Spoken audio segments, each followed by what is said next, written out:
विजय वडेट्टीवार यांनी अतिशय निर्लज्जपणाचं असं वक्तव्य केलं आहे। यांच्या घरातली व्यक्ती जर का अशी अतिरेकी हल्ल्यामध्ये मृत्युमुखी पडली असती तर त्यांनी असं बोलले असते का? हे तर जखमी जे मृत आहेत किंवा जे जखमी आहेत ज्यांच्या घरांमधली व्यक्ती या अतिरेकी हल्ल्यामध्ये ते वारले आहेत त्यांच्या जखमेवर मीठ चोळण्यासारखं यांनी काम केलेलं आहे। विजय वडेट्टीवार म्हणतात असं एकही कुठेही वक्तव्य त्यांनी ऐकलं नाही की धर्म विचारून अतिरेक्यांनी गोळी चालवली। अहो तुम्ही जे नातेवाईक परत आले, जे घरातले व्यक्ती परत आले, त्यांनी प्रेस कॉन्फरन्स घेतली, त्यांचे व्हिडिओ आहेत, त्यांचे बाईट आहेत आणि त्यांनी सांगितलंय बाकायदा की आपण जे पण पाहिलं की कशा मृत अवस्थेत कशा त्यांना अर्धनग्न करून देखील त्यांना गोळ्या मारलेल्या आहेत। आणि एवढं सगळं असून देखील विजय वडेट्टीवार अशा प्रकारचं वक्तव्य करतात की जात धर्म विचारून गोळ्या मारलेल्या नाही। हे अतिशय निषेधार्ह आहे आणि ज्यांनी आपला जीव गमावलाय त्यांच्या घरातली मंडळी आज त्यांना काय वाटत असेल? म्हणजे खरं तर विजय वडेट्टीवार यांनी सगळ्यांची ते जे नातेवाईक आहेत, जे जिवंत आहेत, जे मृत झाले आहेत, एक प्रकारे त्यांनी शहीद झालेले आहेत, त्यांच्याबद्दल असं वक्तव्य करताना यांना लाज कशी वाटत नाही? यांची जीभ कशी वळते अशा प्रकारचं वक्तव्य करायला? आणि त्यामुळे विजय वडेट्टीवार यांचं डोकं ठिकाणावर आहे का असा प्रश्न या ठिकाणी निर्माण होतो। विजय वडेट्टीवार यांनी माफी मागितली पाहिजे।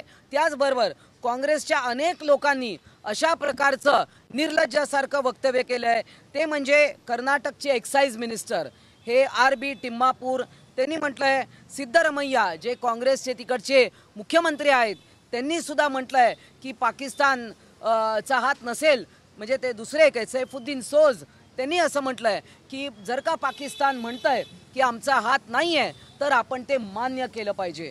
म्हणजे हे कोण कोण लोक तिकडे होते? हे प्रत्यक्षदर्शी तिकडे होते का? तारिक हमीद करार हा जो जम्मू काश्मीरचा काँग्रेसचा अध्यक्ष आहे त्यांनी देखील म्हटलंय। आणि सगळ्यात कळस म्हणजे रॉबर्ट वड्रा हा एक धंदेवाईक आहे, हा बिझनेसमॅन आहे, त्याचा या सगळ्याशी काय संबंध आहे? आणि त्यामुळे या सगळ्या काँग्रेसवाल्यांचा आम्ही निषेध करतो। यांनी माफी मागितली पाहिजे आणि एक प्रकारे हे देशद्रोह देखील आहे, कारण ज्यांनी हे निष्पाप पर्यटक जे मृत्युमुखी पडले त्यांच्या विरुद्ध हे सगळं तुम्ही बोलताय। आणि पाकिस्तान आज किती हल्ले त्यांनी हिंदुस्थानावर केलेत, आपल्या जे आपले सैनिक आहे त्यांना अनेक वेळा त्यांना मारलेलं आहे। आणि त्यामुळे तरी ही सगळी पाक धार्जिणी मंडळी आहेत आणि यांना हिंदुस्थानामध्ये राहून असं सगळं वक्तव्य करत असाल तर त्यांनी खुशाल पाकिस्तानला निघून जावं आणि तिकडे राहावं। म्हणजे राहायचं भारतामध्ये आणि चाकरी जी आहे ती पाकिस्तानची करायची।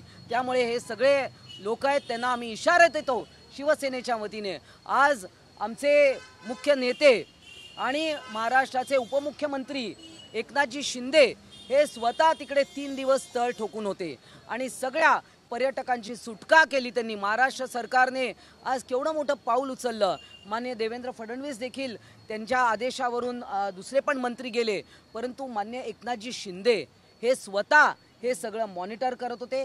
तिकडले उपमुख्यमंत्री देखील आले, ते शिंदे साहेबांना भेटले आणि एवढं सगळं आज त्या पर्यटकांच्या डोळ्यातले अश्रू या काँग्रेसवाल्यांना पावले नाही की काय? आणि असं निर्लज्जासारखं वक्तव्य ते करू शकतात, त्यांचा या ठिकाणी आम्ही निषेध करतो।